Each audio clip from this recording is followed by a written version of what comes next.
Oh, that's not good. The time has come. Inside this bag, we have two brand new iPhone 15 Pro Maxes. Why? Well, every year Apple seems to be adding more and more anti-repair tactics to their devices. Last year, they added removable back glass to the iPhone 14 and 14 Plus. They claimed that this change would make the device more repairable, which in theory it should. But what they failed to mention is that they serialized the iPhone's flash, rear microphone, and wireless charger, which is attached to the back glass. Essentially meaning they serialized the back glass. Swapping those parts from another device or with aftermarket parts means that photos taken with flash will no longer save to your camera roll. The year before that, we discovered Face ID failed to work completely when replacing the front display with another on the iPhone 13 Pro. Due to intense backlash on that decision, Apple retracted it and allowed Face ID to work as usual. In this video, we're going to be unboxing, opening, swapping the parts of the iPhones in the quest to find what unrepairable measures Apple has made this time around. The hope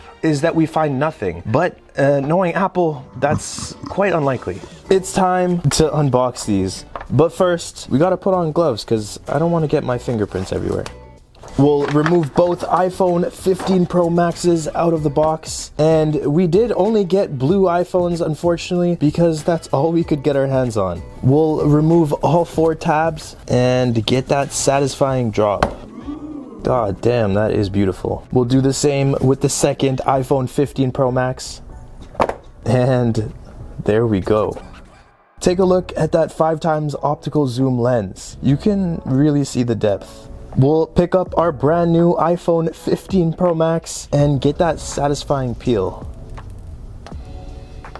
This phone does feel way better in my hands. The curved edges are really something. It honestly does feel way lighter than the 14 Pro Max as well. Obviously, that's due to the titanium. If we take a look over here, we can see the brand new action button, and honestly, I can't wait to use it. We'll do the same with the second iPhone 15 Pro Max. And inside the box, of course, we have our instruction manual, our SIM ejector pin, our stickers, and we also have our charging cable, which is now USB-C, because iPhone 15s only use USB-C. Thank you, Europe, for doing that. Of course, there is no charging cube because Apple. But if you do want a charging cube, take a look at this. This is Ugreen's Nexode RG, and it's the cutest charger I've ever seen. So this is a 30-watt fast charger, and I think we can just... There we go. This 30-watt charger uses GaN technology, which basically means you get the same charging power as one of the bigger chargers with better heat dissipation and in a smaller body. You can see this is pretty tiny. That combined with its thermal guard protection ensures your device that you're charging never overheats, or the charger never overheats. So when you plug this in, the charger will make specific faces based on how charged your device is. So when it's recharging, it'll make this face. When the recharge is complete, it'll make that face. This little 30-watt charger can charge the iPhone 15 to 50% in just 30 minutes. Or if you are looking for more charging power than 30 watts, they also have a 65-watt charger. This more powerful charger has 3 ports and can charge an iPhone 15 to 60% in just 30 minutes. Click the link in the comments or the description and pick one of these up for yourself. They're actually really nice. Now we'll go ahead and turn both of the phones on and go through the setup.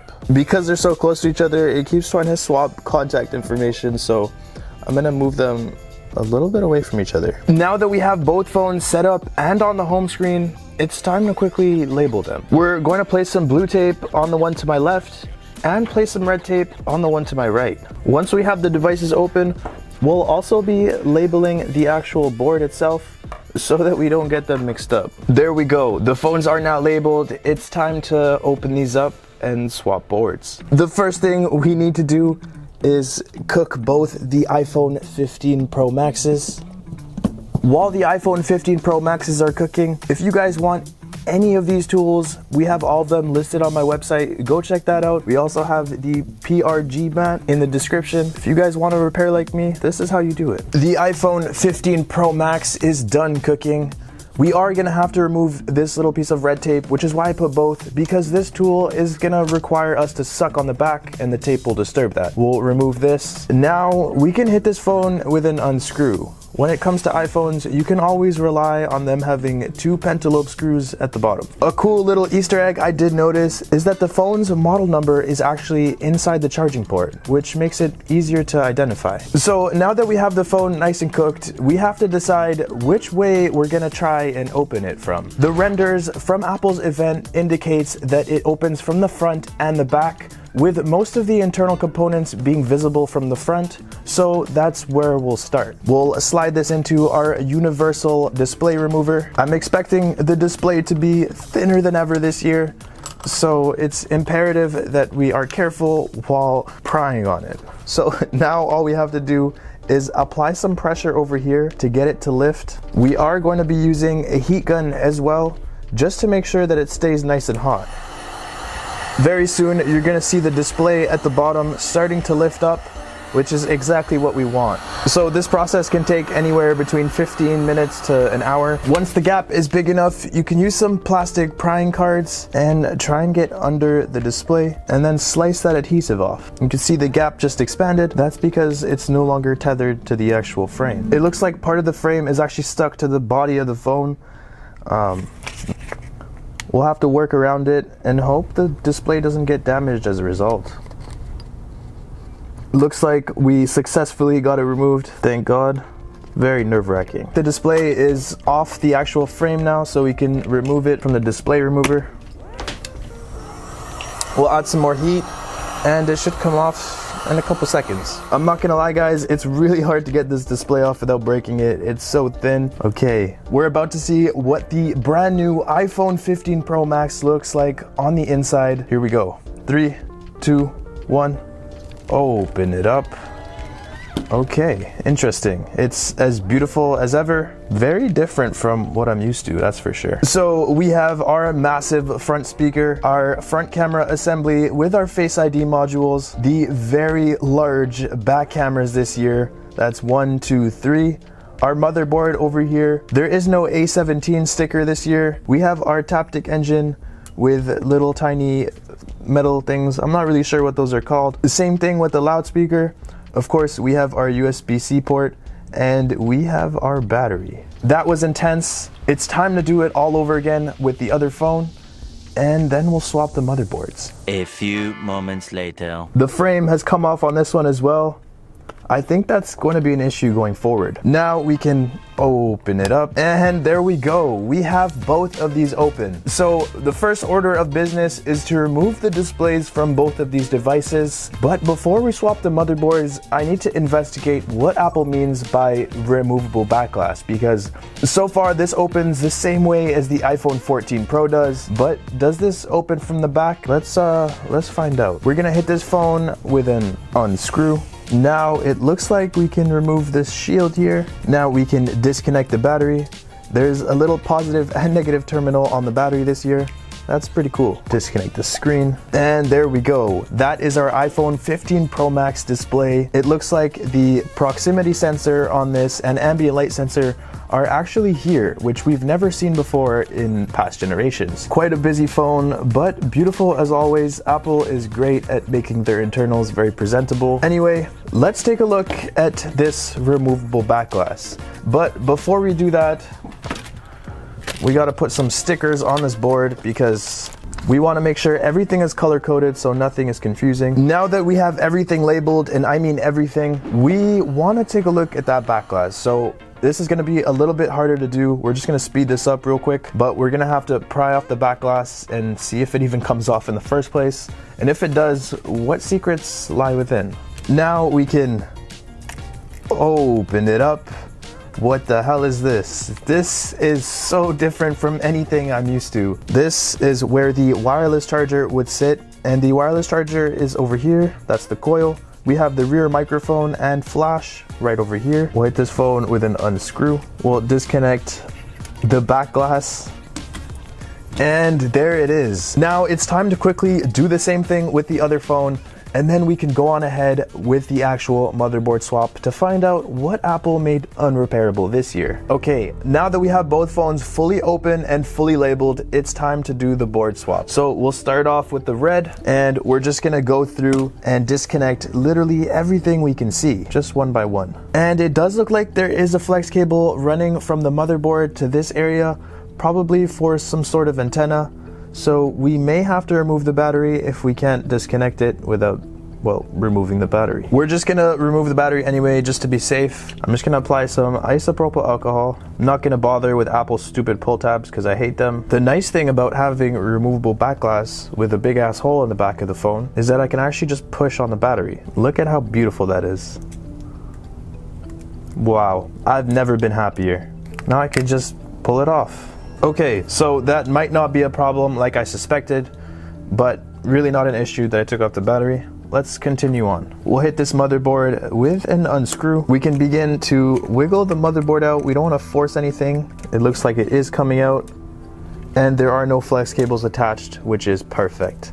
We'll put this aside and we'll do the exact same thing with the blue iPhone 15 Pro Max. Now that we have both of the motherboards removed, what we're going to be doing is basically just a simple swap. By doing this swap, we're basically simulating swapping every single component in the phone. Because Apple continues to serialize components, we'll be able to quickly find out what Apple did to make the device unrepairable this time, if they did anything at all. And there we go. We have the red motherboard with the blue phone internals, and we have the blue motherboard with the red phone internals. We'll boot both of these phones on, and we have the Apple logo on both. We have both of the phones booted on. As soon as we enter the passwords, we're probably gonna get bombarded by the non-genuine messages. Let's see what shows up.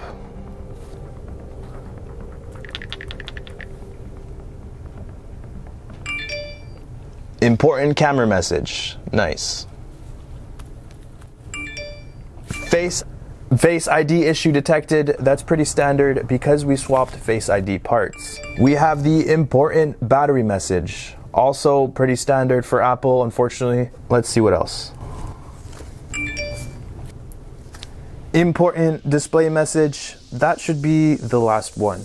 After extensive testing, I did find some stuff.